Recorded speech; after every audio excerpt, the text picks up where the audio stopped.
마포구 노동자종합지원센터와 정치발전소가 함께하는 노동으로 세상 읽기 저희 프로그램 제3강입니다. 북유럽의 서민주의 복지국가들의 어떤 변화 이런 부분에 있어서 오늘 이야기를 들어보려고 합니다. 북유럽 연구소의 하수정 소장님 모시고 이야기 들어보려고 하는데요. 유튜브도 직접 하고 계시거든요. 그렇죠? 네. 네, 유튜브 채널도 따로 있으시니까 한 번씩 굉장히 흥미로운 이제 북유럽 이야기들을 많이 하고 계세요. 그래서 유튜브 채널도 한번 보시면 좋을 것 같고요. 지금 나와서 오늘 기다리고 계십니다. 하수정 북유럽 연구소 소장님 모시고 강의 들어보도록 하겠습니다. 잔잔한 박수 부탁드리겠습니다. 안녕하세요. 북유럽 연구소의 하수정입니다. 오늘은 스웨덴, 핀란드의 나토 가입과 새로운 중립의 출현, 이제 뭐 대대로 유명한 복지국가 두 나라와 그다음 국제 정세에 대해서 이야기를 할 건데, 여기 계신 분들한테 북유럽 이야기를 할 수 있는 기회가 그렇게 많지는 않을 것 같아서 뭐 이 외교에 대한 것이 아니더라도 혹시 궁금한 게 있으시면 얼마든지 질문해 주시고, 뭐 채팅창으로도 질문해 주셔도 좋고요. 중간중간이든 끝나고든 편하게 질문해 주시면 될 것 같습니다. 오늘 저는 강의를 하게 돼서 굉장히 뜻깊은데, 왜 그 신동엽 시인의 시를 보면 뭐 스칸디나비아라는 곳에 가면은 뭐 노동자의 뒷주머니에 하이데거가 꽂혀 있다더라, 뭐 이런 이야기가, 이런 시가 있잖아요.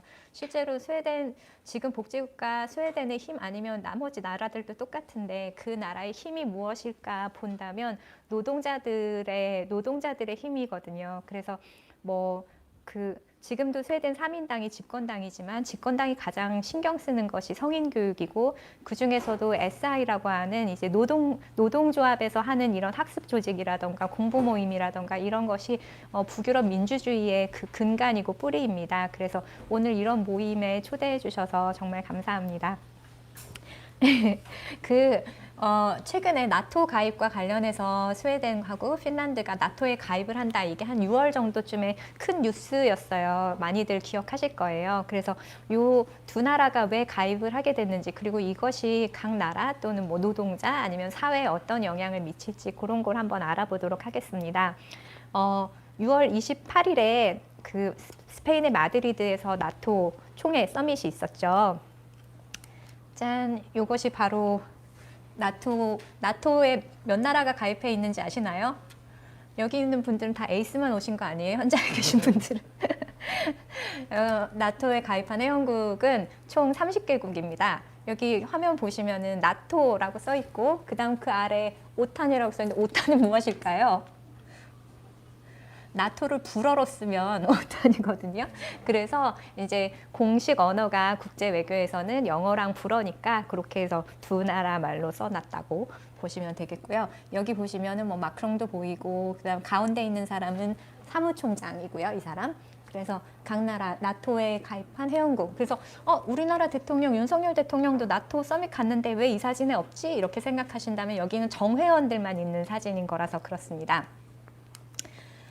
그리고 이번에 특별하게 초대를 받았죠. 우리나라, 그 다음에 호주, 일본, 그 다음 뉴질랜드가 특별국으로, 특별 파트너 국가로 초대를 받았는데, 사실 이번 나토의 그 목적은 미국이 이제 나토의 중심이다 보니까 자기의 세력을 과시하기 위한 모임이었어요. 이거 봐라, 우리가 이렇게 힘이 세다. 그리고 특별히 이 세를 과시할 때 이 상대가 누구일까요? 바로 미국의 지금 골칫거리는 사실 러시아보다 중국이거든요. G2의 자리를 놓고 싸우고 있으니까. 그래서 중국한테 이거 봐, 지금 아시아 태평양 너 빼고 우리끼리 다 뭉쳤어, 이런 걸 보여주기 위한 그런 세를 과시하는 것이라고 볼 수도 있습니다. 그래서 이렇게 네 나라가 같이 모여서 이제 파트너 국가로 모였는데, 이번에 사실 기억하실 거예요. 윤 대통령이 정상회담을 갔는데 30분이나 기다렸지만 회의에 밀려서 뭐 정상들을 많이 못 만났다, 이런 이야기가 있었는데, 그 이유가 바로 사실 스웨덴하고 핀란드가 이번에 나토에 가입을 하겠다 선언을 했는데, 이제 튀르키예하고 뭐 몇몇 나라가 반대를 했잖아요. 그래서 그것 때문에 회담이 길어졌어요. 바로 윤 대통령 만나기 앞에 회담이 바로 나토 사무총장과 핀란드 대통령과 뭐 이런 회담이 있어서 그 회담이 길어지는 바람에 이제 윤 대통령은 30분 기다렸지만 회의에 밀렸다는 거죠. 그래서 그러면은 이제 이것이 어떤 의미이냐 하면, 되게 어떻게 보면은 재미있는 건데 나토가 사실은 북대서양 조약기구다 보니까 우리하고는 굉장히 먼 것 같지만 이게 지금의 세계의 정세를 보여주는 것 같아요. 그래서 먼저 나토의 회원국을 한번 보실게요. 먼저 파운딩 멤버, 창립 멤버가 있는데요. 창립 멤버가 보시면 벨기에, 캐나다, 덴마크, 프랑스, 아이슬란드, 이탈리, 룩셈부르크, 네덜란드, 노르웨이, 포르투갈, 영국, 미국 이렇게 유럽 중심, 그 다음에 미국은 당연히 중심에 있지만 이렇게 있고 그 이후에 이제 차차차차 세를 넓히면서 가입을 했는데 보시면 52년도부터 2차 세계대전 이후부터 조금씩 가입을 하기 시작했습니다. 그래서 그리스가 있고 튀르키예가 있고 독일, 스페인, 그 다음에 체코, 헝가리, 폴란드 보시면 이제 뭐 자유화라고 해야 되나? 그때 이후부터 동유럽 국가들이 많이 들어간 걸 보실 수 있어요. 그래서 불가리아, 에스토니아, 라트비아, 리투아니아, 루마니아, 슬로바키아, 슬로베니아, 알바니아, 크로아티아, 그다음 몬테니그로, 그다음에 북마케도니아 이렇게 20년까지 이렇게 늘려왔고 이번에 만약에 핀란드하고 스웨덴이 가입을 한다면 32개의 회원국이 되겠죠. 보시면 이게 어떻게 보면은 경제적으로 발달한 순서대로 들어간 것 같기도 해요. 가장 먼저 발달한 선진국이라고 소위 부르는 유럽과 북미, 그다음 그 이후에 이제 경제 개방을 시작했던 나라, 그리고 과거 공산권 아래 있었던 나라들이 하나씩 가입을 하면서 나토의 회원국이 늘어갔고 또 어떻게 보면 이것은 러시아를 둘러싸고 있는 나라들이 점점 두꺼워지면서 나토에 가입하기 시작했다는 어떻게 보면 러시아 입장에서는 우리 목을 좀 조여오는구나 이런 생각이 들 정도로 회원국이 늘어났다고 보시면 되겠습니다. 반면 이제 나토에 대항해서 러시아도 바르샤바 동맹을 만들었었지만 얼마 안 가서 해체를 했잖아요. 그래서 그런 상황인데 이 나토 서밋 정상회담이 있기 일주일 전에 무슨 일이 있었는지 아세요? 브릭스 회담이 있었어요. 잘 아시다시피 브릭스는 이제 5개국 브라질, 러시아, 인도, 그다음 중국, 남아프리카 공화국, 신흥개발국이죠. 그래서 이 나라들이 정상회담을 했는데 요 5개 더하기 13개국이 같이 이제 정상회담을 시작했습니다. 그래서 보시면은 이 회의를 시진핑 주석이 이걸 시작했는데 이거를 소집을 했는데 이 글로벌 발전 정상회담이라고 했어요. 그래서 이게 글로벌 발전 정상회담 이게 무슨 뜻일까? 어떻게 보면 나토하고 뭐 브릭스는 경제적인 모임이긴 하지만 나토는 군사 안보를 위한 모임이잖아요. 근데 사실 이게 어떻게 보면 경제적인 힘의 싸움이 되는 거예요. 그래서 앞에 보셨던 나토 중심의 나라와 이제 브릭스 더하기 13, 이 13개국이 어느 나라인지 보실게요.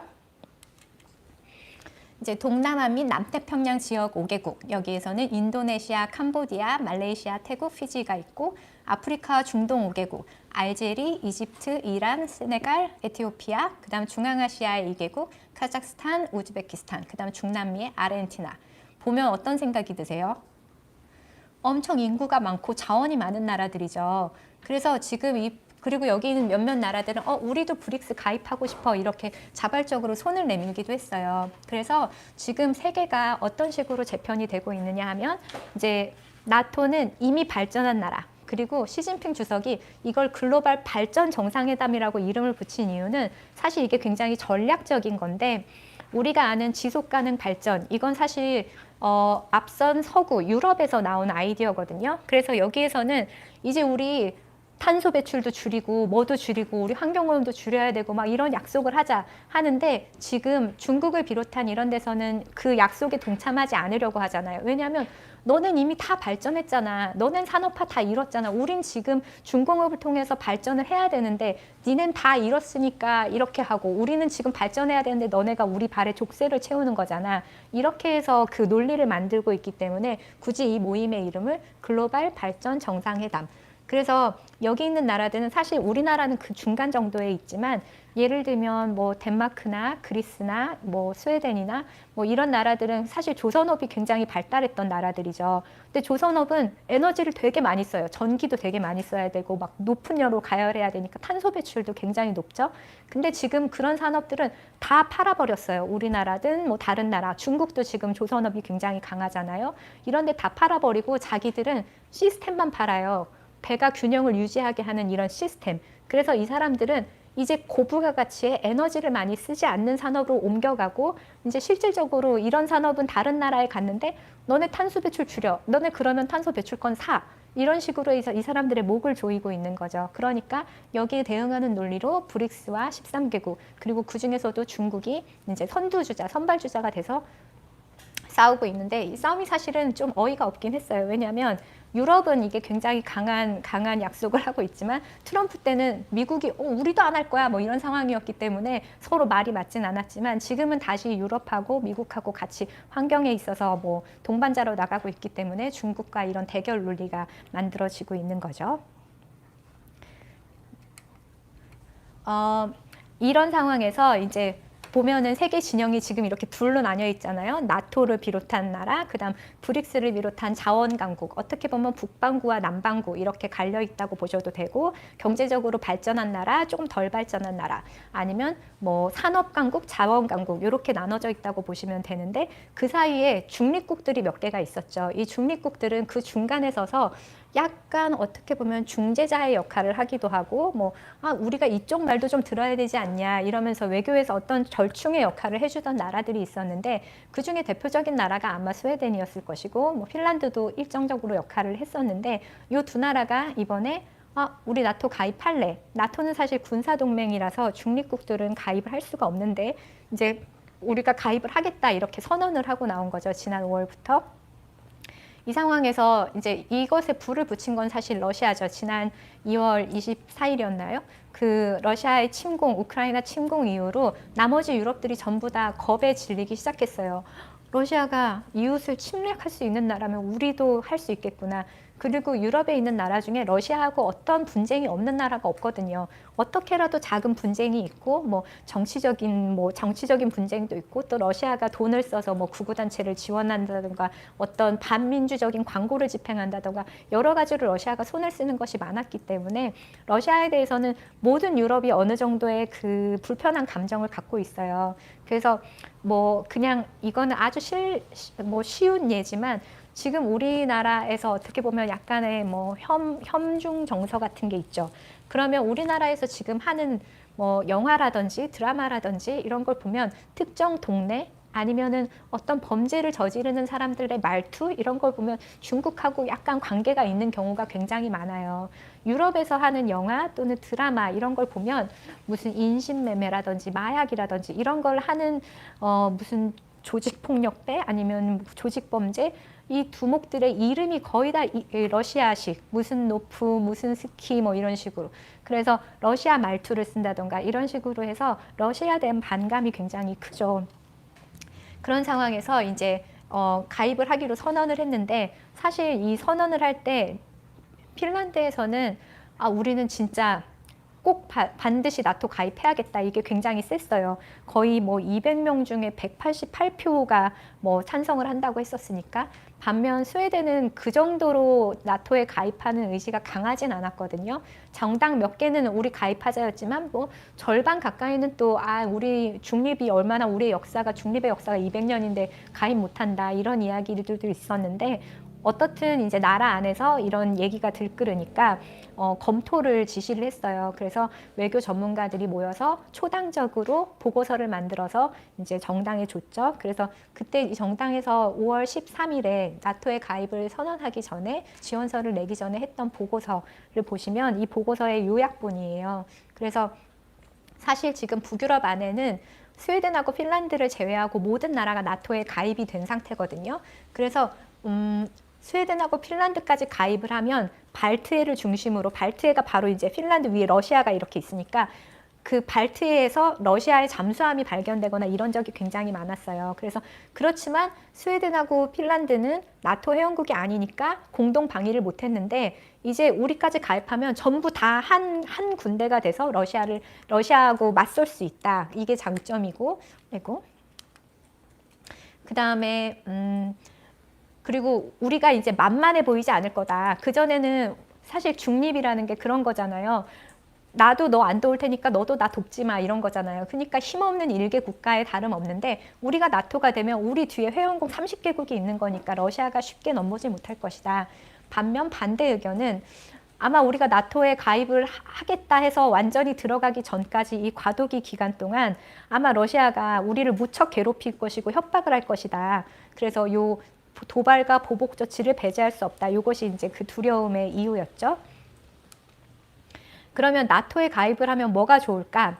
나토에 가입하는 건 아마 그 정관이 아주 길겠지만 아주 간단해요. 나토 헌장 5조 이게 그냥 핵심이거든요. 그게 뭐냐면 집단 방위의 일부가 된다는 것. 나토 헌장 5조에 보면 회원국 가운데 한 나라가 공격을 받으면 회원국 전체에 대한 침공으로 간주해서 개별국들이 집단으로 대응한다.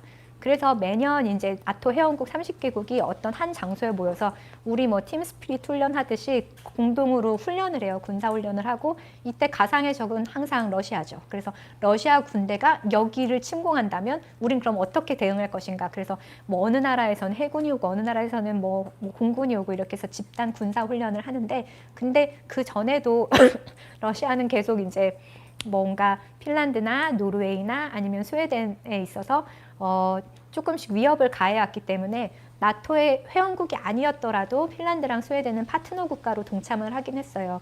그 이유는 무엇이냐?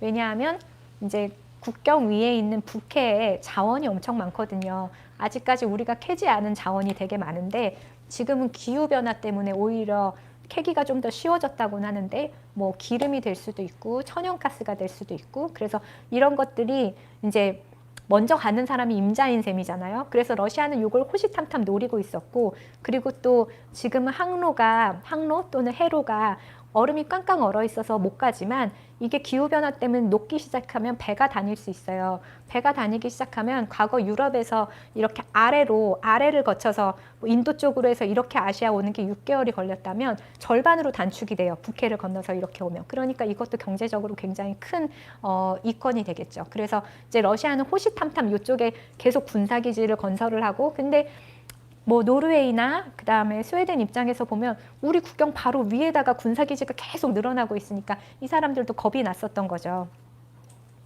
그래서 이 집단 방위의 일부가 되는 것 이것이 바로 나토의 목적입니다. 나토에 대해서 먼저 잠깐 말씀을 드릴게요. 나토는 북대서양 조약기구고 1949년 창설한 북미와 유럽 등 서방 국가의 군사 동맹이다. 회원국은 유럽 국가 27개국, 그다음 나머지 뭐 아시아 그다음에 노스아메리카에서 30개국이 있고요. 본부는 벨기에 대부분의 국제기구가 있는 브뤼셀에 있고 사무총장은 옌스 스톨텐베르그라고 전 노르웨이 총리예요. 이분의 이름은 혹시라도 들어보셨을 수도 있는데 이제 10년 전에 노르웨이에서 큰 테러가 있었잖아요. 그 미치광이죠. 그냥 한마디로. 그래서 이 사람이 청소년 정치 캠프에 찾아가서 이제 당시 노르웨이 집권당이었던 노동당의 정치 캠프에 찾아가서 총으로 이 10대 아이들을 쏴서 77명을 사망하게 했던 그 테러가 있었는데 그 당시 총리였던 옌스 스톨텐베리. 그래서 이 사람이 그 당시에 했던 연설이 전 세계에 굉장히 큰 울림을 줬어요. 왜냐하면 9.11 테러가 있었을 때 미국에서는 우리는 힘으로 복수를 하겠다고 했었고 그래서 이제 중동에 있는 국가에 굉장히 강한 보복을 예고를 했지만 옌스 스톨텐베르그는 여기에서 우리의 해답은 더 많은 민주주의, 더 많은 개방성, 더 많은 포용성이다. 이렇게 선언을 하면서 이제 당시에 많은 사람들한테 큰 울림을 줬었죠. 그래서 이 사람이 그 이후에 이제 사실 그 이후에 선거에서 졌어요. 노르웨이는. 그 이후에 사람들의 마음이 무서워졌는지 우파 보수당을 선택을 했고 그래서 이 사람이 그 자리에서 내려와서 이제 나토의 사무총장으로 오랫동안 일을 하고 있는데 그래서 이번에 이 사람이 노르웨이 사람이다 보니까 아마 스웨덴하고 핀란드가 가입을 하게 되는데도 큰 역할을 하게 되는 것 같아요. 그래서 너희까지 들어오면 우리 북유럽 국가 전부 다 같이 집단 방위의 일부가 될 수 있어. 왜냐하면 나머지 경우에는 이 북유럽 5개국이 전부 다 외교에 있어서도 한 목소리를 내고 경제에 있어서도 같이 가고 서로 문호도 개방하고 이런 상황이었기 때문에 이번에도 중간에서 큰 역할을 했지요. 그 이후에 이제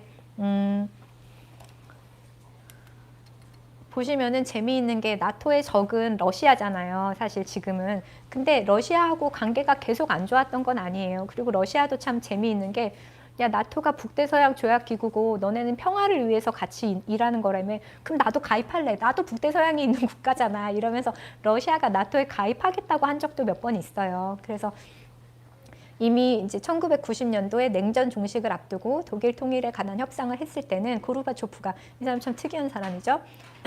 미국의 국무장관에게 나토가 소련을 겨냥한 게 아니고 새로운 현실에 맞는 대응을 하기 위한 안전체제라면 우리도 가입할래, 이렇게 말을 했었는데, 거기에서는 뭐 말은 그렇게 했지만 꿈 같은 소리다 하면서 거절을 했고, 그 이후에도 이제 클린턴한테도 나토에 가입하겠다는 얘기를 했었다고 하더라고요. 그랬는데 거기에서도 이제 안 됐죠. 근데 어쩌면 러시아가 가입을 하게 되면 그냥 평화가 이루어지는 것인데, 러시아를 적으로 둬야 하는 이유가 있는 것은 아닌가. 어떤 나라에서 우리가 항상 이상적으로만 살 수 있는 게 아니라 군산 복합체라고 하나요? 이 군비를 아니면 무기를 생산하는 게 큰 산업인 나라에서는 어쩌면은 군사력을 유지하고 이것의 수요를 계속 만들어내려면 적이 필요한 것이 아닌가, 그런 생각이 들기도 해요.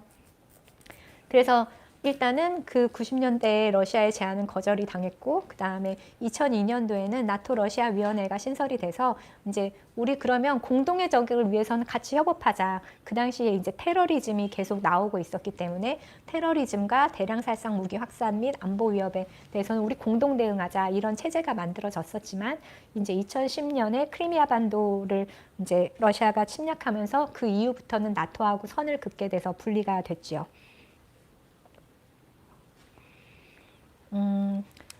다시 돌아와서 스웨덴과 핀란드의 중립 노선 포기.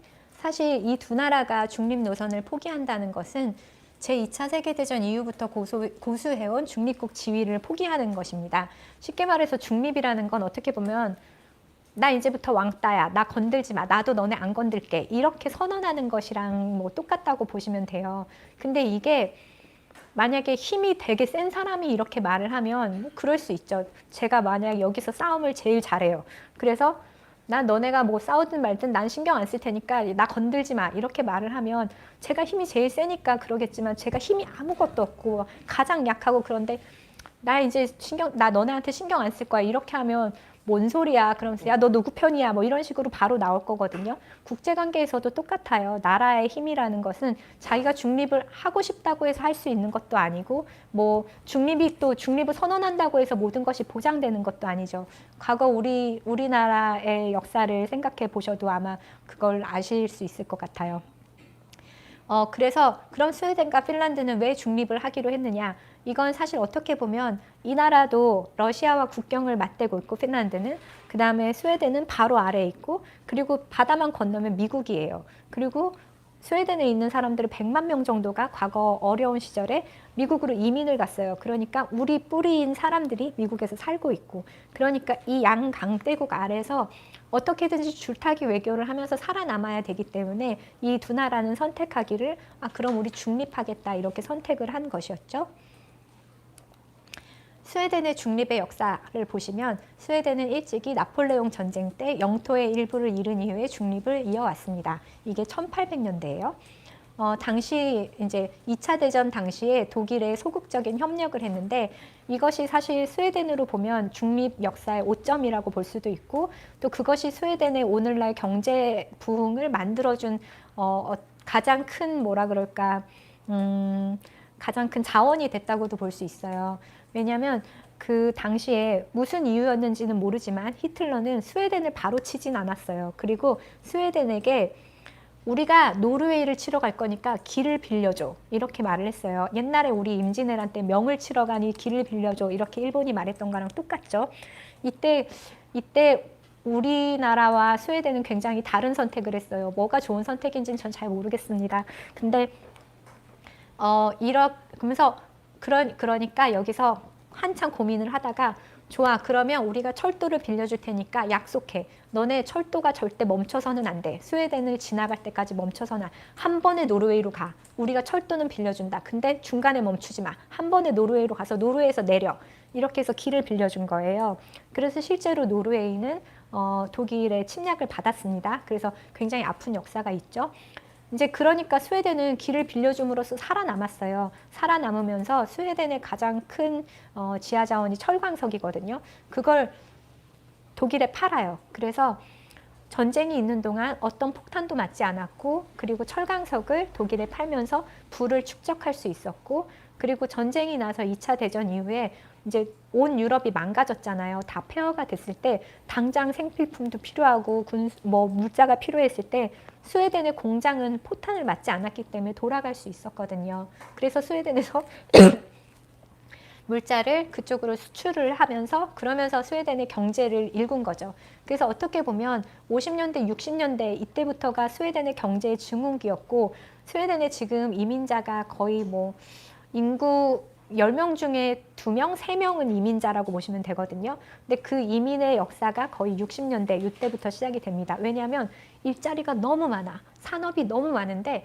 근데 사람이 인구가 모자라는 거예요. 그래서 외국에서 우리 정말 노동자가 필요해 이러면서 당시 어려웠던 그리스, 터키 또 뭐 이탈리아 이런 데서 많이 넘어오게 되죠. 그래서 지금의 스웨덴의 변화의 시작이 그때부터였고 그때 일군 경제력으로 조금씩 커오기 시작한 것이었습니다.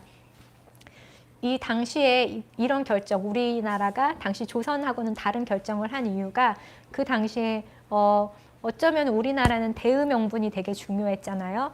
우리는 명하고 형제의 나라고 어떻게 우리가 오랑캐인 뭐 이런 사람한테 빌려주겠냐 이런 거였다면 당시 스웨덴의 총리는 우리 정부가 또는 우리나라가 도덕적인 타격을 입는다고 해도 전쟁에서 국민을 지키는 것이 가장 중요하다. 그것이 가장 큰 목적이다. 이렇게 생각했기 때문에 우리가 3인당이 어떤 도덕적인 타격을 입는다고 해도 우린 일단 사람부터 지켜내고 말겠다. 이렇게 해서 이제 그 길을 빌려주게 된 거였고 이 결정이 되게 많은 걸 보여주는 것 같아요. 어떻게 보면 지금 우리가 그때 조선시대를 생각할 수도 있고 아니면 우크라이나 젤렌스키의 선택하고도 좀 비껴서 생각해 볼 수가 있을 것도 같고요. 그리고 이번에 또 중립을 포기하고 나토에 가입하는 것도 사실 어떻게 보면 스웨덴 3인당 입장에선 우리가 중립을 하겠다고 3인당의 모토이고 3인당 에센스나 다름없는 거지만 중립이 우리의 목적이 아니야.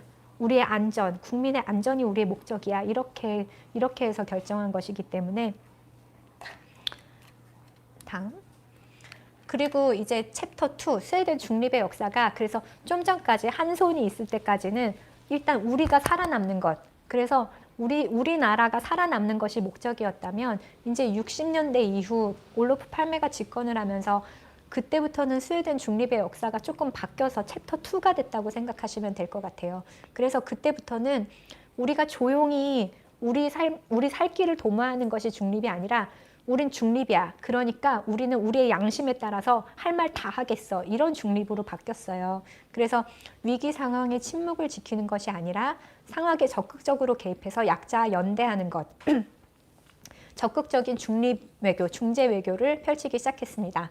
그리고 당시 힘없이는 중립 없다 이런 생각을 갖고 있었기 때문에 군수산업 아니면 원자력 이런 데도 굉장히 많이 힘을 쏟았죠. 그래서 여러분이 잘 아는 뭐 사브라던가 그 다음에 또 스웨덴 하면 아는 노벨상이 있지만 노벨상의 뒤에 있는 건 사실 다이너마이트죠. 그래서 폭탄이라든지 이런 것에 대한 개발에도 힘을 썼고 그래서 그걸 수출하면서도 또 다시 부를 축적하기도 하고 그래서 뭐 스웨덴이 그냥 착한 나라가 아니라 힘이 있어서 쉽게 건드릴 수 없는 나라이기도 했습니다. 그래서 강대국의 횡포에 눈치 보지 않고 인류애를 추구. 그래서 당시에 미국하고 소련한테 할 말을 다 하는 나라로 소문이 나 있어서 당시에는 기자들이 미국이 만약에 베트남에 폭탄을 터뜨리면 스웨덴에서 뭐라 그래?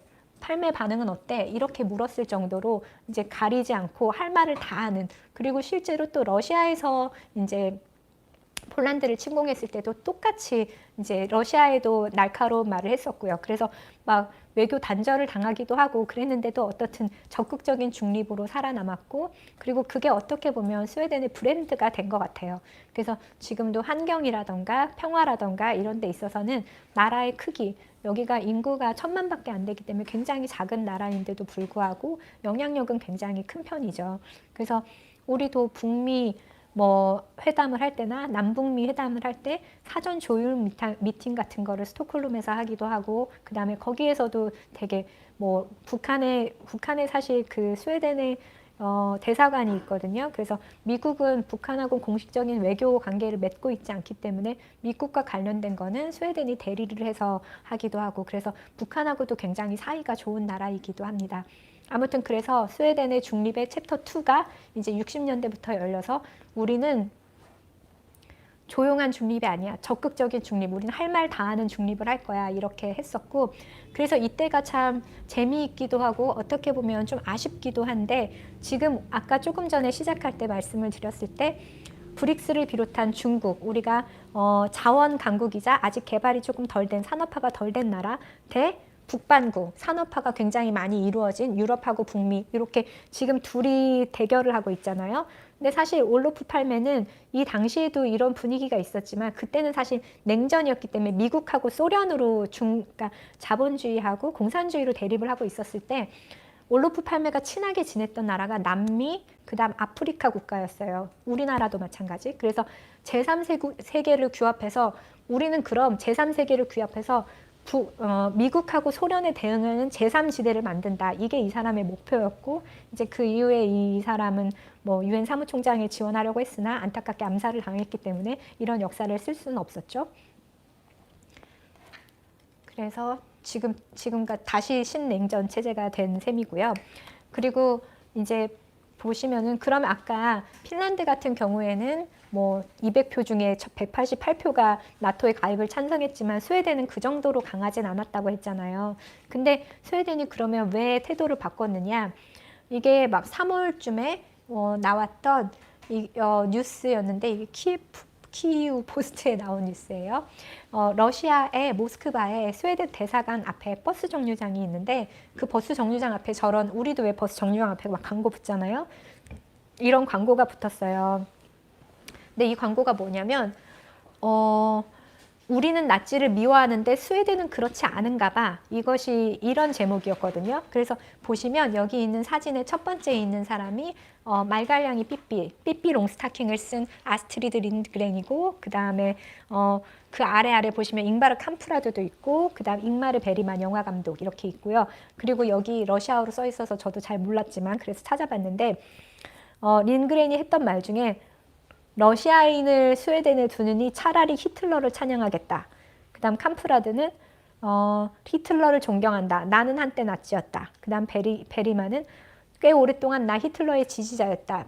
이런 말이 써 있고, 이 사람들이 그래서 나치의 추종자라는 얘기였어요. 근데 실제로 스웨덴에서는 스웨덴이 독일하고 굉장히 가까운 관계였고, 그 다음에 2차 세계대전 때 피해를 입지 않았다고 했잖아요. 그래서 나치에 대해서 어떻게 보면 다른 나라에 비해서 관대한 생각을 갖고 있었던 것도 사실이고, 그 당시에 나치가 자기들한테 직접적으로 피해를 주진 않았기 때문에 다른 나라에 비해서는 관대한 편이었어요. 그래서 실제로 나치를 추종하는 모임에 캄프라드가 나가기도 했었고, 베리만도 독일에 대해서는 좋게 얘기를 하기도 했었고, 그래서 그랬지만 이게 젊은 날의 일이고 이후에는 나 정말 뼈저리게 후회한다 이런 말을 했었는데, 어떻든 그 이후의 것은 지우고 앞에 했던 이 발언만 가지고 이렇게 표시를 해놓은 거였죠. 근데 이게 뭐가 문제냐? 러시아가 우크라이나를 침공할 때 대의 명분으로 내세웠던 게 뭐예요? 우크라이나에 나치가 있다는 거잖아요. 그래서 우리가 이 나치 세력을 청산해줘야 된다. 우크라이나를 나치에서 구해야 된다. 이것이 러시아가 우크라이나를 침략하면서 했던 말이에요. 그래서 이 광고를 보면 스웨덴 사람들 나치다. 이 말이 스웨덴 사람들한테 들리기에는 너네 그 명분으로 러시아 너네 우크라이나 침략했잖아. 지금 우리한테도 그러는 거야. 이런 두려움을 만들어준 거죠. 그래서 그 이후에는 이제 여론조사를 했을 때 우리 나토 가입하자 이런 게 굉장히 많이 올라갔고, 그래서 실제로 이제 가입을 하게까지 된 거였죠. 그리고 각 이제 뭐 베리만 재단, 린드그렌 재단, 그다음 이케아 여기에서는 사실이 아니라고 강력하게 부인을 했었고, 그리고 러시아가 침공하자마자 이케아는 바로 사업을 철수했죠. 근데 또 얼마 전에 이코노미스트에서 보니까 유럽 사람들은 이렇게 뭐 코카콜라도 나갔죠, 맥도날드도 나갔죠. 이러면 러시아가 이 산업이 다 나가면 오래 못 버틸 거라고 생각했대요. 몇 개월 못 가서 러시아도 무너질 거야 이렇게 생각했는데, 그렇지 않고 러시아는 지금 경제가 굉장히 좋다고 그래요. 그래서 이케아 나간 자리에는 이케아 비스무리한 러시아 브랜드가 들어와 있고, 맥도날드 나간 자리에는 맥도날드 로고를 옆으로 한 햄버거 집이 들어와 있고, 그래서 러시아가 오히려 어떻게 보면은 자국 브랜드가 강해지는 기회가 된 것은 아닌가. 그래서 자국 경제는 굉장히 잘 돌아가고 있다고 합니다.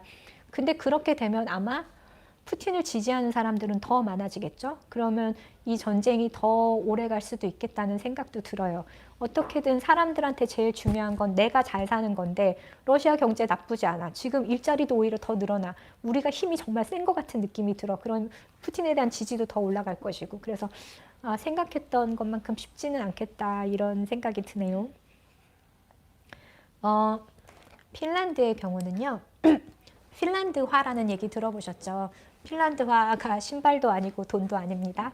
핀란드화는 핀란드가 그 러시아 아래에서 살아남았던 방법을 말하는 건데요.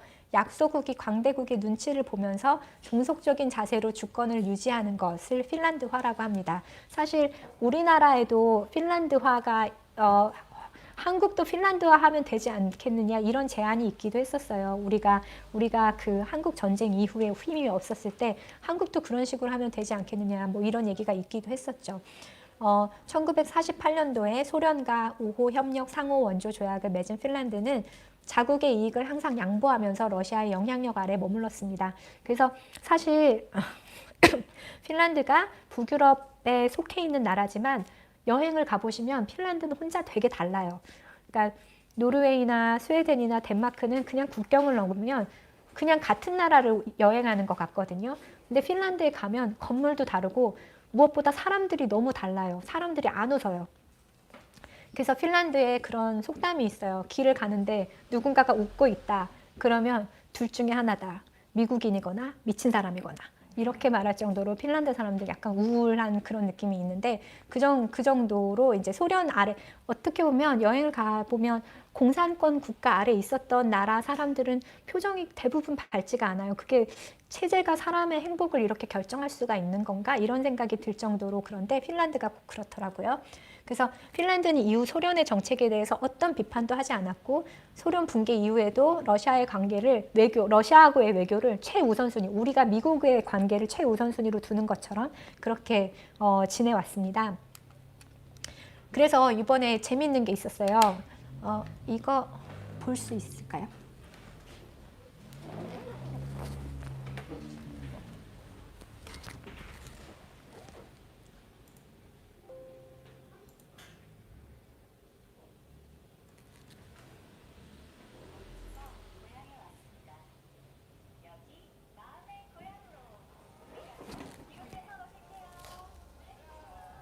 제일 크게.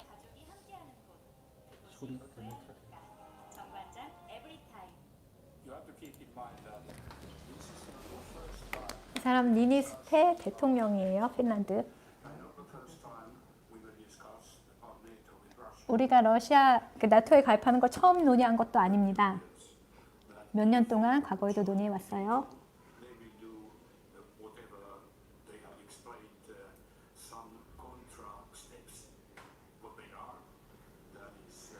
러시아가 우리가 나토에 가입하면 이렇게 하겠다 저렇게 하겠다 이런 얘기를 했는데,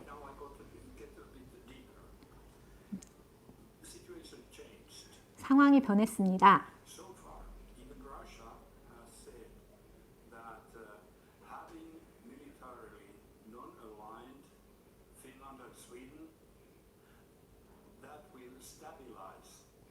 여지까지 러시아는 스웨덴과 핀란드가 군사동맹에 가입하지 않으면 이게 안전을 보장할 것이다, 이렇게 말했는데, 근데 작년에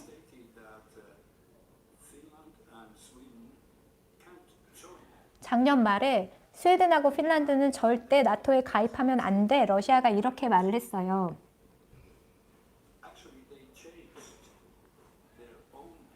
러시아의 속성이 변한 거죠.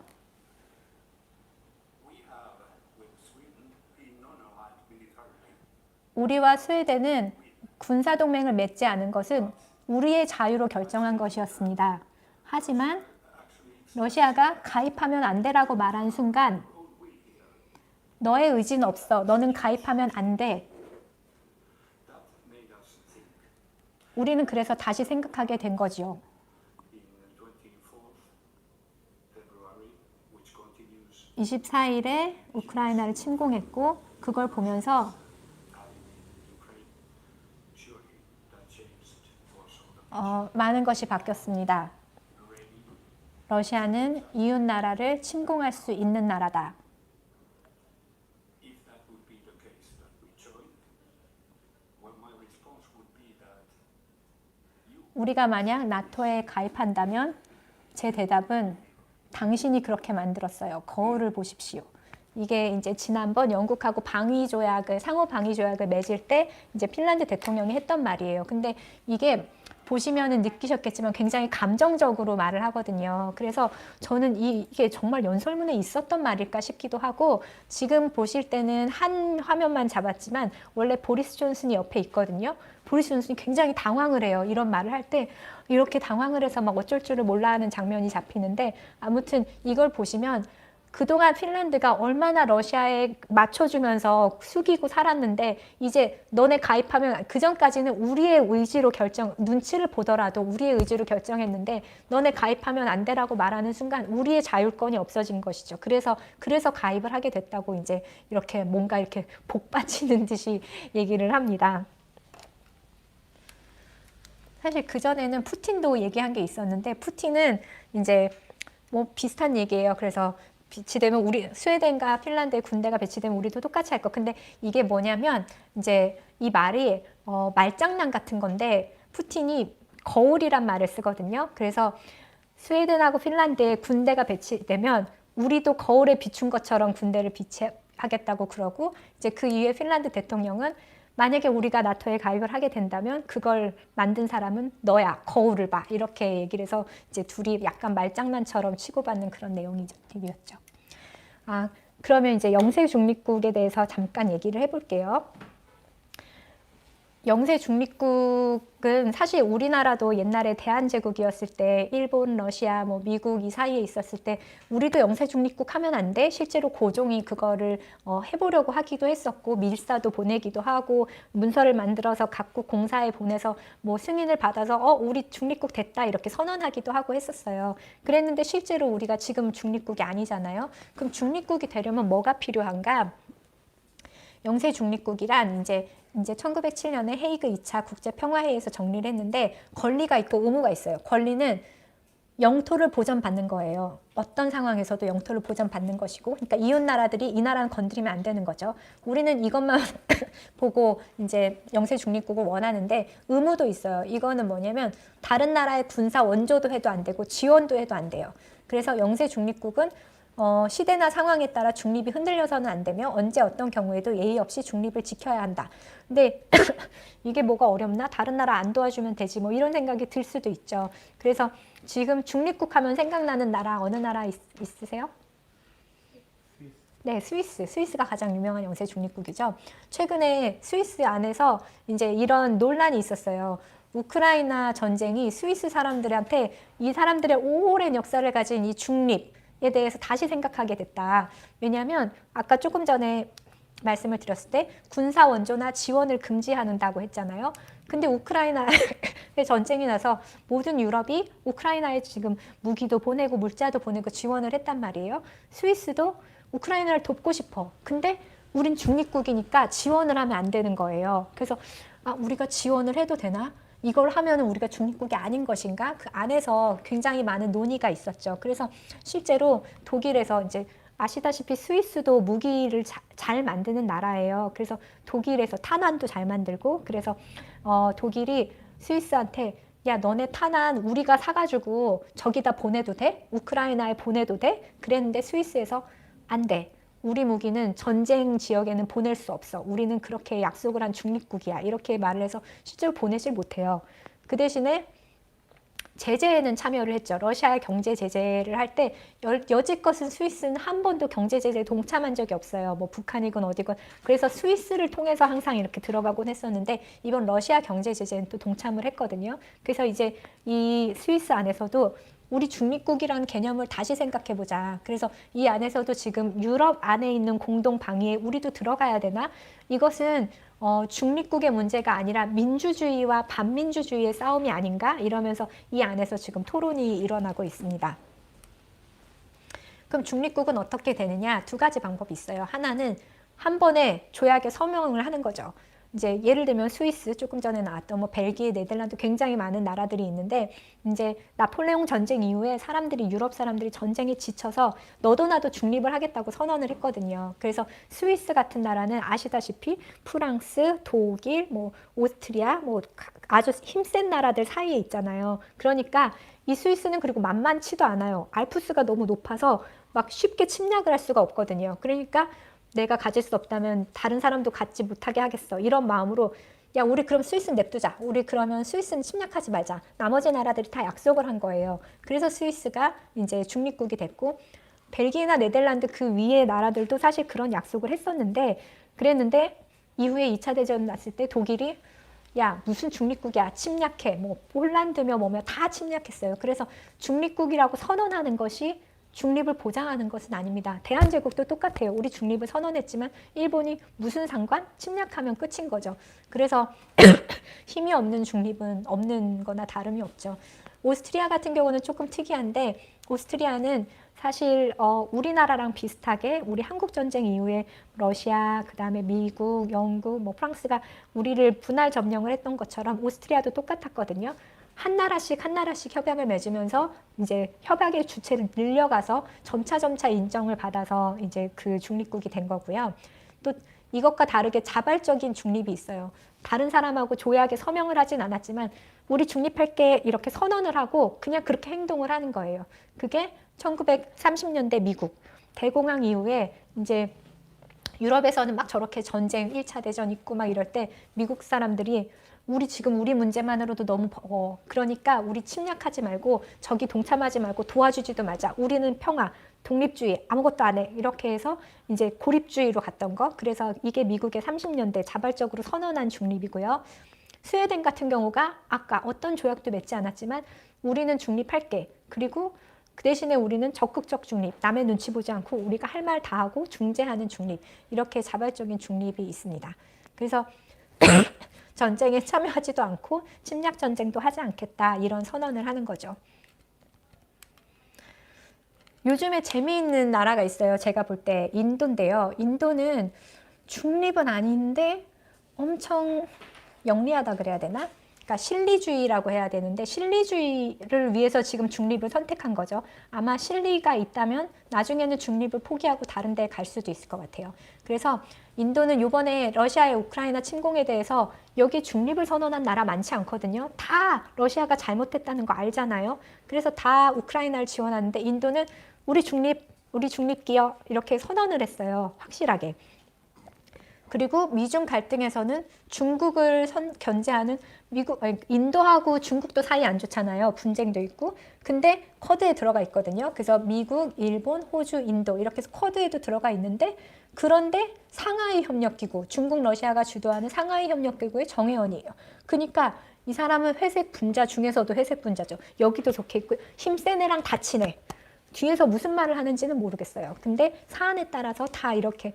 그래서 저는 이것도 나쁘지 않다. 사실 우리나라 같은 경우도 지금 누구랑도 사이가 나빠도 안 되고 누구 한 사람이랑 특별히 친해도 좀 어려운 상황이잖아요. 그래서 인도의 이런 것도 좀 참고할 만하다 이런 생각도 들어요. 그리고 특히나 지금은 이런 안보라던가 이런 체제에 협력하는 것이 경제랑도 굉장히 밀접한 관계가 있고 또 우리나라 같은 경우는 지금 아시다시피 우리의 수출 품목에서 무기 항목이 굉장히 점점점 비중이 커지고 있는 상황이라서 어떤 체제하고 손을 잡느냐에 따라서 그 경제적인 효과도 굉장히 커질 수 있기 때문에 실리주의도 나쁘지 않겠다.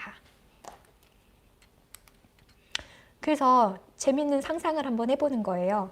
대한민국이 중립국이 된다면 중립국이 되기 위해서는 요건이 필요해요. 아까 뭐 우리가 선언할 수도 있고 아니면은 조약을 통해서 할 수도 있다고 했는데 그러기 전에 기본적인 요건이 갖춰져야 되는데 그게 뭐냐면 지정학적인 중요성이 있어야 돼요. 열강의 중심에 있어야 되는 거죠. 뭐 저기 무슨 폴리네시아 섬 이런 데서 우리 중립할게 해봐요. 하세요. 그냥 이러겠죠. 아무 상관이 없으니까요. 그래서 진짜 중립이 하려면 지정학적인 중요성이 있어야 되고 영토가 또 너무 크면 안 됩니다. 중국이라든지 미국이 중립을 선언하기는 굉장히 어려워요. 이미 너무 영토가 크고 이익이 큰 나라이기 때문에 다른 나라의 관계에서. 그리고 주변 강대국 간의 힘의 균형이 있어야 되고요. 그 다음에 내부에서 볼 때는 국방력. 우리가 선언한다고 해도 힘 약하면 무슨 상관? 언제든지 침략할 수 있다 했잖아요. 그래서 국방력이 있어야 되고 또 내부에서 중립의 의지. 아까 스위스가 우리가 이렇게 하는데 중립을 지킬 수 있는 건가? 우리가 중립국으로서 이렇게 해도 되는 건가?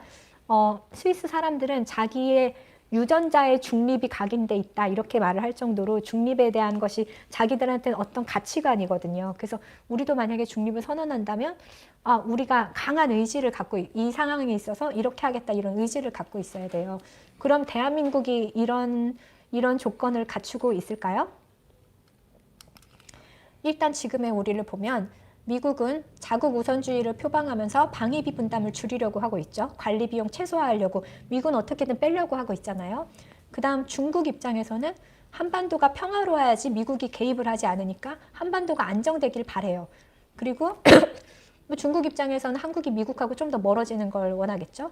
그리고 대한민국의 국방력이 몇일까요? 몇일? 오, 에이스시네요. 6입니다. 6위. 그래서 미국, 러시아, 그 다음에 중국, 그 다음 인도, 일본, 우리 이렇게 있을 거예요. 프랑스가 있었던가? 그래서 굉장히 지금 국방력도 높죠. 그래서 어떻게 보면 지금 우리는 만약에 중립을 선언하겠다고 하면 기본적인 조건은 갖추고 있는 것 같아요. 아직까지 우리의 의지가 없지만.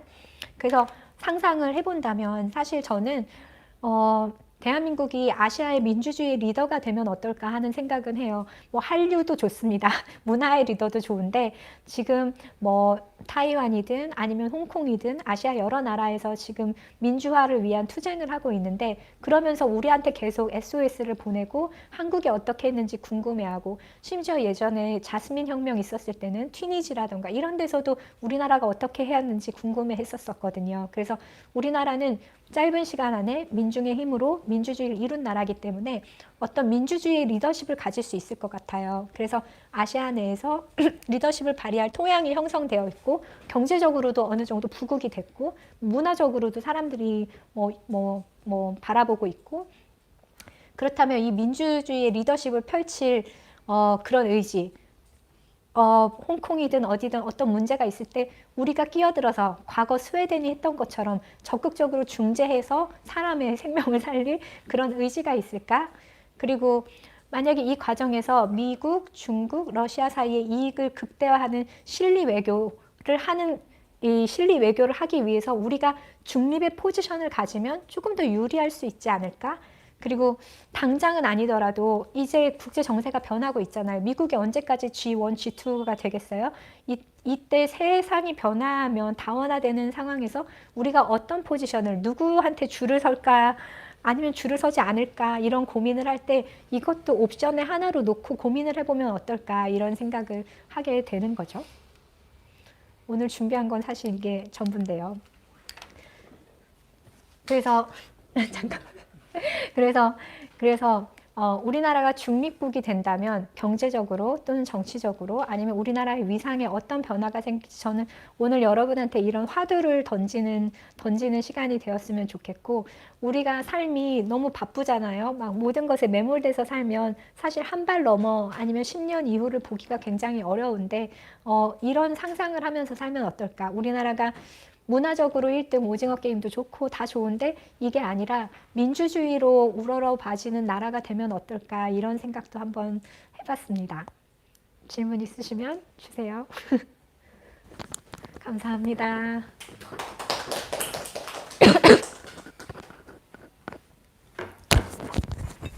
네, 온라인으로 시청하시는 분들도 그렇고 현장에 계신 분들도 그렇고 질문 있으시면 온라인으로 보시는 분들은 채팅을 통해서 그리고 현장에서는 현장 질문으로 해주시면 좋을 것 같습니다.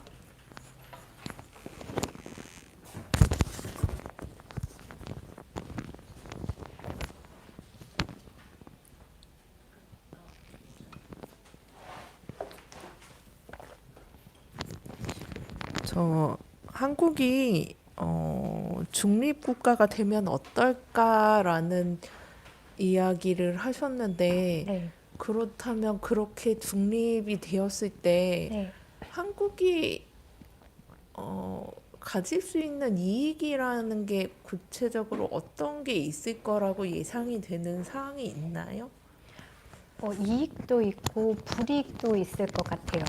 그러니까 어떻게 보면 지금은 우리는 예를 들면 대부분의 중립국가는 분쟁 지역에는 무기를 팔 수가 없는데 우리는 무기를 파는 게 목적이라면 분쟁이 많이 나는 게 더 좋을 수도 있죠. 뭐 그래서 경제적으로는 불이익이 될 수도 있을 것도 같아요. 여러 상황에서 뭐 그걸 선택함으로써 포기해야 되는 것들도 당연히 있을 것 같고. 그런데 플러스가 된다면 사람이 한번 살다 죽는 거 뭔가 우리가 뭐가 좋은지는 알잖아요. 민주주의가 좋은 것이고 뭐가 좋은 것이고 이런 걸 안다면 우리가 그 가치를 위해서 사는 나라가 되어보는 것도 저는 좋을 것 같다는 생각이 들고요. 그리고 제가 너무 낭만적으로 얘기하는 것일 수도 있지만 근데 어떻게 보면 그것이 그 나라의 브랜드가 되는 것 같기도 해요. 그러니까 어떤 나라는 돈만을 막 쫓아서 막 변하면 이 나라에서 만드는 물건이라든지 이 나라 사람들이라든지에 대해서 우리가 선입견을 가질 수 있잖아요. 근데 우리나라가 어떤 가치를 위해서 민주주의를 위해서 무언가를 위해서 이러는 나라라면 이 나라 자체에 대한 브랜드가 생기는 것 같아요. 그래서 그것이 요즘은 국가들도 다 국가 브랜드 관리를 굉장히 많이 하는데 어떤 대한민국이 저는 그런 국가 브랜드를 가질 수 있으면 참 좋겠다는 생각이 들고요. 그리고 패권이라는 것은 언제나 부자라고 해서 패권을 갖게 되는 건 아니잖아요. 모든 나라가 이 나라의 문화를 숭상하게 될 때 그게 진짜 패권인 셈이 될 텐데 저는 대한민국이 지금 어느 정도 저는 지금 피크라고 생각하는데 이때 우리가 가진 영향력을 다른 방식으로 선한 가치를 전파하는 데 이용할 수 있다면 어떨까? 그리고 또 실제로 만약에 중립국이 된다면 아시아 안에서는 지금 만약에 스위스하고 아까 스웨덴 얘기를 했지만 많은 분쟁에 대한 협의라든지 아니면 국제기구라든지 이런 게 다 중립국 안으로 몰리게 되어 있어요. 지금 아시아에는 민주주의를 제대로 하는 나라도 없을 뿐더러 아시아에도 그런 기지가 필요하다고 생각하는데 저는 대한민국이 그런 것이 될 수 있을 거라고 생각하거든요. 그러니까 많은 기업의 헤드쿼터가 들어오는 것도 뭐 싱가포르처럼 경제가 발전하면 그럴 수 있지만 많은 국제기구의 아시아 헤드쿼터가 들어올 수 있는 게 저는 한국이 될 수 있다고 생각해요.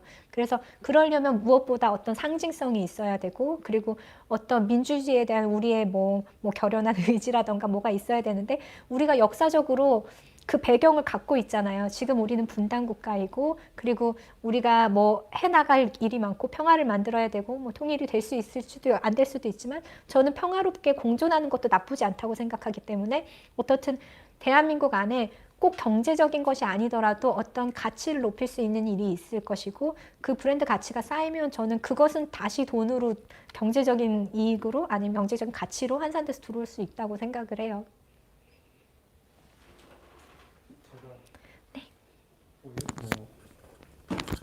최근까지 이제 북유럽 쪽에 계셨던 걸로 알고 있는데 네. 지금 말씀하신 건 뭐고 담대한 상상을 통해서 우리나라가 대한민국이 중립국이라는 것을 표방할 수도 있겠다라고 말씀을 하신 거잖아요. 그러면 뭐 실질적으로 저는 이제 대한민국에 살고 있잖아요. 그러면 북유럽이나 외국에서 우리나라를 보는 시각은 어떨지 뭐 최근까지 외국에 계셨으니까 그런 부분들을 좀 말씀해 주시면 어떨까 싶거든요. 뭐 중립국이라고 선언을 한다고 해서 그 중립국이 되는 건 아니지만 만약에 우리가 그렇게 평화를 위해서 노력을 한다면 우리가 만약에 지금 많은 아시아에 여러 가지 문제가 있고 그 다음에 우리가 그걸 위해서 정말 힘써서 노력하는 나라가 돼서 그런 게 인정을 받는다면 예를 들면 제 미국 친구는 아프리카에 갈 때 자기가 스웨덴 사람이라고 해요. 중동에 갈 때도. 왜냐하면 미국 사람이라고 하면 사람들이 자기를 대하는 거나 아니면 이게 달라진대요. 근데 스웨덴 사람이라고 하면 되게 친절해진다는 거예요. 그래서 어쩌면 지금도 우리가 대한민국 여건으로 누릴 수 있는 게 굉장히 많겠지만 만약에 우리가 정말 그런 모습을 보여준다면 일이라는 건 결국은 사람이 하는 거기 때문에 어느 나라랑 일하고 싶어, 어느 나라의 회사랑 일하고 싶어 이런 걸 할 때 이 나라가 어떤 가치를 위해서 노력하는 나라라면 저는 선택을 하게 될 것 같거든요. 그래서 다른 나라에서 볼 때도 지금 우리나라에 대해서 호감이 엄청 많기는 해요. 저도 그게 막 느껴져요. 지금 친구들이 막 물어보고 막 이러는 거 보면 느껴지는데, 그리고 뭐 코로나에 잘 대응했던 것도 그렇고 문화적인 것도 그렇고 막 느껴지는데 그 전까지는 그러니까 효율성으로 느껴지는 거지 대한민국이 어떤 가치를 따라가는 나라라고 보는 것 같지는 않거든요. 그 전까지만 해도 우리를 약간 뭔가 미국이 시키는 대로 약간 하는 나라 뭐 이렇게 보는 느낌도 있긴 했었어요. 유럽 사람들을 만나면. 그래서 그게 바뀌어지는 계기가 되지 않을까. 근데 제가 뭐 당장 오늘부터 뭐 이런 게 아니라 아까 인도가 했듯이 어떤 사안에 있어서 우리가 어떤 노선을 정하고 그리고 거기에 있어서 조금 껄끄럽더라도 우리 목소리를 내기 시작하는 것부터 시작하면 좋을 것 같아요. 댓글로 질문이 하나 왔는데요.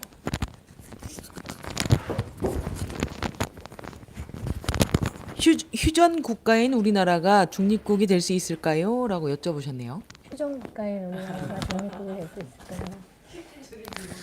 그러게요. 휴전국가의 우리나라가 중립국이 될 수 있을까요? 근데 아까 중립국이 될 수 있는 방법이 두 가지가 있다 했잖아요. 조약으로 하는 것, 아니면 우리가 외교 노선을 이렇게 하겠다고 선언하는 것. 그래서 조약을 맺기는 어려울 수도 있겠죠. 우리의 이웃나라인 북한이 조약을 안 맺어줄 수도 있고. 근데 우리가 선언을 하고 우리의 외교 노선을 중립으로 가져가는 건 가능하겠죠. 그러니까 스웨덴이 한 방식으로는 할 수 있겠죠.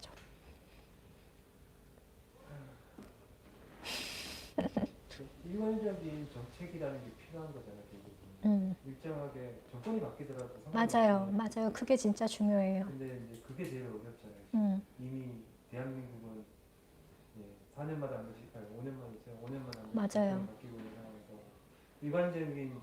일관된 정책을 유지하는 것 자체가 어려운 상황이라서 네. 그러니까요. 그게 뭔가 아까 스위스 사람들처럼 마음속에 딱 새겨진 가치, 국민 모두가 합의를 해서 어떤 정당이 오더라도 틀 수 없는 가치? 근데 예를 들면 지금 같은 경우에 우리가 뭔가 보편복지? 뭐 이런 것에 대한 것이 뭐 예전에는 찬반도 있고 막 이랬었지만 어느 순간 들어오고 나서 이제 보편복지를 거절하는 당은 없잖아요. 안 된다고 하는 당은 없는 거잖아요. 그러니까 보편복지라고 다 하기는 그럼 건강보험이라고 할까요? 뭔가 이렇게 어떤 것에 있어서 이렇게 디폴트 값이 된다는 네, 디폴트 값으로 만들어 놓을 수가 있으면 그게 어떤 외교 노선이라든지 우리의 정책 가는 길을 그렇게 만들면은 될 텐데 그게 참 어려운 일이겠죠.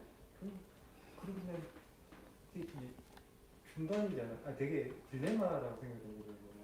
민주주의가 발달될수록 생각이 드는 게 다양한 목소리가 나오는 거고 네, 다양한 의견들이 나오고 그게 이해상충적인 부분들이 서로 부딪히잖아요. 네, 그게 지금 대한민국의 상황일 수도 있지만 어쨌든 결국 그러면 한 목소리가 안 나와서 왜 다른 목소리만 이야기해 이렇게 나올 수가 있는 거잖아요. 지금 현재의 모습이 그렇게 보이거든요. 근데 사실은 그게 어느 방향으로 끌어갈 것이냐의 부분을 누군가 끌어줄 거냐.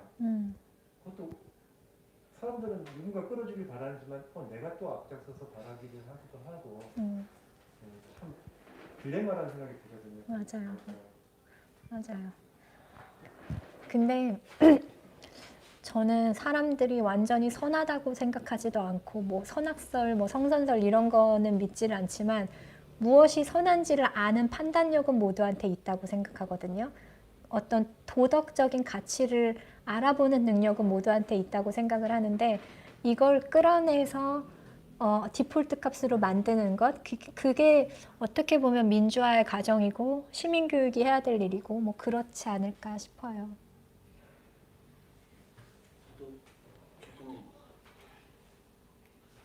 저도 의견인데요. 조금 이견이랄까? 그러니까 예를 들면은 우리가 2차 대전을 파시즘과 예를 들면 뭐 자유민주주의의 대결 이렇게 볼 수도 있지만 국제적으로 국가 간 대결로만 볼 수 있지만 사실은 각 나라들이 그러니까 영국이나 미국이나 사실은 대부분의 나라들이 내부에서 국가 내부에서 민주주의와 파시즘의 싸움을 겪은 거 아닙니까? 내부에서도. 사실 지금 일어나고 있는 민주주의와 권위주의의 어떤 대결이라는 일종의 신냉전 구도랄까 이렇게 가고 있는 것의 문제는 국가 간의 중러와 대결하는 이 과정에서 본다면 뭐 중립국이라는 노선이 실리주의가 될 수 있을지 모르겠지만 실제 중국과 러시아라는 권위주의적 그 국가들의 존재는 각 나라들의 민주주의 내부에서의 지금 위협으로, 그러니까 국가 간의 위협이 아니라 안보 위협이 아니라 각 나라들의 민주주의 내부의 위협으로 작동하는 문제가 사실 있지 않은가. 그러니까 그것 때문에 저는 이제 안보적 위협의 측면도 하나가 있지만 내부 민주주의의 실제 위협으로 중국과 러시아의 행태들이 작동한다. 그것이 일각에서는 일종의 반중 정서 또는 반러 정서 어떤 정서로 표출되기도 하지만 실제 각 나라들 내부에서 지금 권위주의적 포퓰리즘 같은 게 출몰하듯이 그런 것들의 배경에 상당히 러시아나 사실 중국의 국제 안보적 어떤 이런 것들이 작동하는 거기 때문에 그렇게 본다라면 세계가 지금 민주주의 대 권위주의적 어떤 대결로 가고 있는데 중립 어떤 노선이라는 건 사실은 내부적으로는 민주주의의 상당한 훼손을 거꾸로 가져오는 딜레마를 처할 수밖에 없는 거 아닌가. 그러니까 아까 인도의 실리주의 노선이라는 건 인도는 어느 정도 사실은 민주주의적인 어떤 이 부분을 뭐랄까요. 통제하면서 가는 거 아니겠나요? 근데 한국은 제가 볼 때는 한국의 민주주의 수준은 아까 아시아적 리더로 얘기될 만큼 뭐 어느 정도 동아시아에서는 이제 저는 인정할 만하다고 생각하는데 그렇기 때문에 그게 용납이 잘 안 되는 거 아닌가요? Good question. 재밌는데요. 말씀하신 것처럼 이번에 코로나 이후에 뭐 중국의 체제를 다시 평가하는 그런 기사가 많이 나왔어요. 실제로 독재 정권일수록 아니면 이렇게 전체주의 국가일수록 대응을 잘하더라. 민주주의 국가보다 이런 데가 더 그래서 위기 상황에는 오히려 이런 체제가 더 나은 거 아니냐 이런 평가도 많이 있었고 실제로 아까 러시아도 이런 위기 이후에 오히려 경제도 지금 잘 돌아가고 푸틴에 대한 지지도는 더 올라갈 것이고 뭐 중국도 지금 뭐 그 안에서는 인기가 많잖아요. 그러니까 어떻게 보면은 말씀하신 것처럼 중립이라는 게 중립을 하면 우리가 얘네랑 싸우고 막아야 되는데 오히려 여기서 한 발 빼고 오히려 민주주의 가치를 해서 그렇게도 볼 수 있죠. 근데 만약에 아까 그 스웨덴식 중립이라고 친다면 적극적인 중립이라고 친다면 우리가 볼 때 이거 아니야 라고 할 수 있어야지 그게 적극적인 중립인 거잖아요. 지금 어떻게 보면 뭐 홍콩이든 타이완이든 우리가 거기에 개입을 하거나 이걸 지원하는 거 어렵죠. 중국의 눈치를 봐야 되니까요. 근데 우리가 어떻게 만약에 중립을 선언하면 이 사람들을 돕는 게 조금 더 쉬워질 수도 있어요. 그래서 이게 말씀하신 것처럼 스위스가 지금 딱 말씀하신 상황인 것 같아요. 우리는 사실 우크라이나 돕고 싶은데 우리 중립이라서 도우면 안 돼. 무기도 우리 돕고 싶지만 팔면 안 돼. 이게 기계적인 중립이라면 적극적인 중립은 우린 눈치 보지 않아. 우리가 인류의 관점으로 봤을 때 너희가 지금 하는 건 나쁜 짓이야. 그러면 거기에 맞설 수 있는 것. 그러니까 우리가 어떻게 보면 우리같이 작은 나라가 뭘 할 수 있겠는가 이런 생각이 들지만 우리가 적극적인 중립의 길을 간다면 아시아에서 할 수도 있을 것 같기는 해요. 그리고 지금은 쉽게 막 뭐 러시아 같이 그런 나라가 아닌 이상 다른 나라를 마음에 안 든다고 막 중국이 우리나라에 막 뭐 할 수 있거나 이런 상황도 아니기 때문에 어떤 선택은 할 수 있겠지만 지금 이게 비단 지금 정권이 아니라 우리나라의 지금 정치 상황, 지도력, 각 당의 역량으로 이 길을 선택하기는 굉장히 쉽지는 않을 것 같아요. 오히려 아래에서부터 이런 논의가 많이 이루어져서 이게 위로 올라가지 않는 한 위에서부터 내려오는 거는 더 힘들 것 같고요. 같은 맥락일 수도 있는데 조금 다른 걸 좀 저는 스웨덴 복지국가가 좀 궁금해요. 네, 북유럽 네, 네. 복지국가가 그래서 이를테면 아까 그 굉장히 오랫동안 그 유지해왔던 중립 국 지위를 내려놓더라도 어쨌건 나토 가입을 결정한 그게 되게 그 사회에 굉장히 그쵸. 큰 결단이었을 텐데 중간에 선생님 말씀하실 때 대다수의 뭐 이렇게 전폭적인 찬성 의견으로 한 건 아니었다라고 말씀하셔서 궁금한 것이 그런 역사적인 결단을 할 때에 그 스웨덴 내부에서의 갈등이라든가 이견들은 좀 어떤 식으로 표출이 돼서 어떤 식으로 이렇게 해결이 진도가 나왔는지 그래서 지금 그 과정이 좀 궁금하고 그게 이제 잘 그 안에서 마무리돼서 그 합의가 돼서 온 여가 나와서 갈등이 그닥 그 문제 없이 해결이 됐었다고 한다면 그럴 수 있는 힘 그런 혹시나 그런 민주주의 그 국가 안에서의 민주주의나 그 나라 안에서의 어떤 제도나 이런 것들이 역사라든가 뭐 이런 얘기를 조금 더 해주실 수 있으면 좋을 것 같아요. 일단 뭐 X냐 O냐 이런 걸 결정해야 되는 일이 있다면 국민투표를 하는 경우도 있어요. 그래서 지금까지 한 7번 정도 국민투표를 했고, 나토는 국민투표를 하진 않았고 여론조사와 아니 당에서 합의를 통해서 이루어졌는데, 이 당이 집권당이라고 해도 맘대로 하진 않아요. 그러니까 지금은 과거에는 뭐 한 당이 3인당이 뭐 60% 80%까지 가져가는 적도 있었지만, 지금은 단일을 한 당으로 이 내각을 이끌어갈 수 있을 정도의 지지는 못 받거든요. 항상 연정을 해야지만 되는데, 아까 한손 같은 경우에 우리가 그 독일의 길을 빌려줄까 말까 이렇게 했을 때 사실 이때 3인당이 53%의 지지를 받았어요. 그러면 자기들이 그냥 결정해도 되거든요. 국민의 50 과반을 받았잖아요. 그렇지만 이 사람은 위기 상황이니까 우리 초당적인 협력을 하자. 그래서 뭐 해도 되는데 나머지 당을 다 불렀어요. 그래서 합의를 해서 모든 당이 우리가 이렇게 합의해서 결정했다, 이런 상황이었고, 조금 전에 나토 가입 같은 경우도 초당적으로 과학자들, 외교 전문가들 이런 사람들이 결정을 해서 보고서를 냈을 때 모든 당이 다 모여서 같이 합의를 했어요. 그래서 어떻게 보면 우리 같이 원색적으로 상대당을 비난하는 그런 일이 많지가 않아요. 그냥 어떻게 보면은 협력자? 뭐 공동체? 뭐 이런 느낌이 굉장히 강해서 어떤 사안에 있어서도 막 배관시하는 그런 느낌이 사실 별로 없어요. 그래서 어쩌면 그게 되게 오랫동안 합의주의의 문화인 것 같고, 이 사람들은 결론을 반드시 내자주의자인데 이게 시간이 걸려도 상관없어. 모든 사람의 의견을 일단 다 들어야 돼. 이런 분위기가 있거든요. 그래서 북유럽의 민주주의를 뭐 위원회 민주주의라고 하는데, 뭐가 있으면 위원회를 다 꾸려요. 그래서 모든 이익 집단의 의견을 다 들은 다음에 결정을 하거든요. 그래서 제가 대학을 다닐 때 재밌었던 일이 있는데, 학교 식당의 식단을 채식주의 메뉴로 한 요일을 바꾸자, 뭐 이런 의견이 있었어요. 학생들이 먼저 제안을 했죠. 그래서 이거를 결정하는 회의를 했을 때 제가 되게 놀라운 게 뭐냐면, 우리 학생 대표가 가죠. 그 다음에 학교 대표가 오죠. 재정 담당하는 분이 오죠. 그 다음에 뭐 영양사 당연히 오겠죠. 근데 여기에 지역 레스토랑 연합 대표, 그 다음에 무슨 식자재를 납품하는 운송업체 대표, 그러니까 생각지도 못한 사람들이 다 들어와서 논의를 하고 결정을 하더라고요. 그래서 이 북유럽의 민주주의라는 건 모든 어떻게든 한 발을 걸칠 수 있는 모든 사람이 와서 다 논의를 하고, 그 다음에 시간이 걸리더라도 이 의견을 다 들은 다음에 결정을 하는 그런 문화가 있어요. 그러니까 쉽게 뒤집히지도 않는 것 같고, 그래서 이번 나토 같은 경우에도 반대하는 당도 다 있었어요. 그리고 3인당 안에서도 젊은 친구들이 있는 그쪽 위원들은 반대를 했었고, 근데 어떻든 다 모여서 우리가 보고서가 이렇게 나왔고 우리 의견은 이렇고, 그래서 서로 계속 그냥 여기는 진짜 밤새서라도 토론을 하거든요. 그렇게 해서 결정이 난 상황이고, 그렇게 해서 초당적으로 우리가 이렇게 결정을 했다, 이렇게 하면 국민은 그냥 지지하는 거죠. 그래서 그런 문화는 어떻게 보면 부럽기도 하고, 서로를 적으로 보지 않는 문화, 그거는 부러운 지점이기도 해요.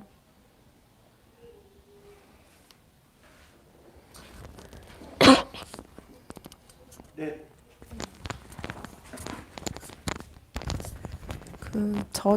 저자님이 울루프 팔메 책의 저자분으로 전 알았는데, 제가 사실 이분이 스웨덴의 국민이 가장 사랑하는 총리라고 들었는데 자세히는 잘 몰라서요. 혹시 이 책을 내시면서 좀 우리나라에 좀 적용할 수 있는, 혹은 이렇게 좀 볼만한 좀 시의성이나 이런 점을 좀 배워야겠다거나, 이런 점 때문에 스웨덴 국민들이 좀 이분을 사랑한다, 좀 이런 거가 있으면 좀 이야기를 해주시면 좋을 것 같습니다. 네. 팔메는 스웨덴 사람들이 가장 사랑하는 총리이기도 했지만 가장 증오하는 총리이기도 했을 거예요. 그러니까 논란의 중심에 섰던 사람이고 어떻게 보면 스웨덴 사람 같지가 않아요. 말씀드렸듯이 스웨덴은 이런 오랜 합의의 문화 전통이 있는데 이 사람은 사실 그런 사람이 아니었거든요. 그래서 이 사람은 그런 사람이 아니었기 때문에 지금의 스웨덴이 있게 된 것도 있어요. 이 사람이 68년도에 총리가 됐고 86년도에 암살을 당했는데 이 사람이 총리가 되어 있었던 70년대, 80년대 이 무렵이 80년대 초 이렇게 보면 레이건 대처가 이제 집권하던 시기잖아요. 모든 전 세계가 우클릭을 하던, 그러니까 자유주의로 가던 시기였어요. 근데 이 사람은 모든 걸 반대로 했거든요. 국유화하고, 그 다음에 뭐 노조의 힘을 강하게 하고, 그 다음에 세금을 올렸죠. 특히나 뭐 금융이라던가 이런 걸로 버는 데 있어서 세금을 올리고, 그 다음에 복지를 강화하고, 미국, 영국하고 정반대의 방향으로 갔어요. 근데 이렇게 혼자서 전 세계가 이쪽으로 갈 때 혼자 연어처럼 이쪽으로 가는 게 쉬운 일이 아니었을 텐데, 이 사람은 그런 사람이었거든요. 이 사람은 어떻게 보면 약간 계몽공주 같은 스타일. 그러니까 이 사람은 이 방향이 맞다고 생각하면 사람들을 막 설득해서 그쪽으로 데리고 가는 사람이었어요. 그래서 토론에 굉장히 능했고 방송 연설도 굉장히 많이 활용했고 그래서 여론을 그렇게 만들어서 움직이는 사람이었고 아까 보면 적극적인 중립을 가게 된 이유가 올로프 팔메 때문이라고 했잖아요. 사실 스웨덴은 팔메 이전에는 외교사에 등장할 일이 없는 나라였어요. 근데 팔메가 되고 나서 외교에 있어서 적극적으로 목소리를 내기 시작했고 나와서 막 대국민 연설을 하는데 남아프리카에서 지금 무슨 일이 벌어지고 있는지 아십니까? 뭐 이런 식의 사람인 거예요. 그래서 실제로 스웨덴이 가장 먼저 남아프리카에 있어서 경제 제재를 하기 시작한 나라였거든요. 그래서 어떻게 보면 제가 스웨덴에서 공부를 할 때 인간이 만들 수 있는 사회 중에 이런 사회가 있을 수 있구나. 그러니까 유토피아는 아니고 제가 볼 때도 문제가 많이 있지만 인간의 불완전함을 감안할 때 이 정도면 인간이 할 수 있는 최대치라는 생각이 들었어요. 그래서 그럼 뭐가 차이인가 하고 봤을 때 제가 본 차이는 교육하고 정치였고 그래서 정치인 중에서 가장 어떤 스웨덴 정치의 핵심을 아니면 변화를 보여줄 수 있는 사람이 누구일까 하고 주변에 친구들한테 물어봤을 때 팔메라고 얘기를 했기 때문에 그래서 이제 연구를 하게 된 거였죠. 사람으로서도 굉장히 매력 있는 사람인데 근데 저는 우리나라 사람들은 많은 사람들은 팔메를 원해요. 팔메 같은 사람을 원하죠. 근데 저는 우리나라가 팔메가 필요한 나라가 되지는 않았으면 좋겠어요. 그러니까 이건 한 개인에게 너무 많은 희생을 요구하기도 하고 또 이런 개인이 어느 세기에 다시 나올지도 모르겠고요. 그래서 제가 이제 친구 중에 덴마크 친구한테 야 니네 나라는 팔메 같은 사람 없어? 너네 나라에서 가장 존경받는 사람 정치인 누구 없어? 이러면 애들이 정치인 누구 있지? 막 이러면서 실제로 제가 그렇게 물었을 때 야 누구 있냐? 막 야 구글에 검색해봐. 덴마크 존경받는 덴마크 애들이 이렇게 얘기를 하더라고요. 그걸 보면서 저는 오히려 그게 부러웠어요. 어떤 특정한 개인에게 희생을 요구하지 않고 시스템으로 돌아갈 수 있는 나라. 덴마크도 스웨덴만큼 좋은 나라거든요. 오히려 더 안정적이기도 해요. 그래서 한국이 언제쯤 그런 나라가 될 수 있을까? 우리가 정치인의 이름을 기억하는 게 아니라 그냥 그 당의 정책을 기억하면서 움직일 수 있으면 좋겠다. 정치에 신경 쓰는 거 너무 피곤하잖아요. 하여튼 그런 생각이 들었습니다.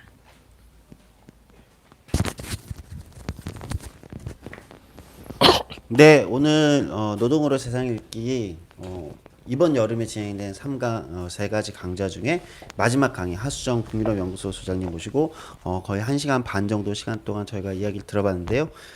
가장 최신의 어떤 이야기들 그리고 우리 나라만이 아니라 세계에서 일어나고 있는 많은 일들에 대해서 좀 생각해 볼 수 있는 계기였던 것 같습니다. 이렇게 마포구 노동자 종합지원센터하고 정치발전소하고 준비한 노동으로 세상 읽기 새 강좌는 이렇게 마무리하도록 하겠습니다. 다음에도 좋은 강의로 찾아뵙도록 하고요. 오늘 고생해주신 하수정 소장님께 박수 쳐드리면서 마무리하겠습니다.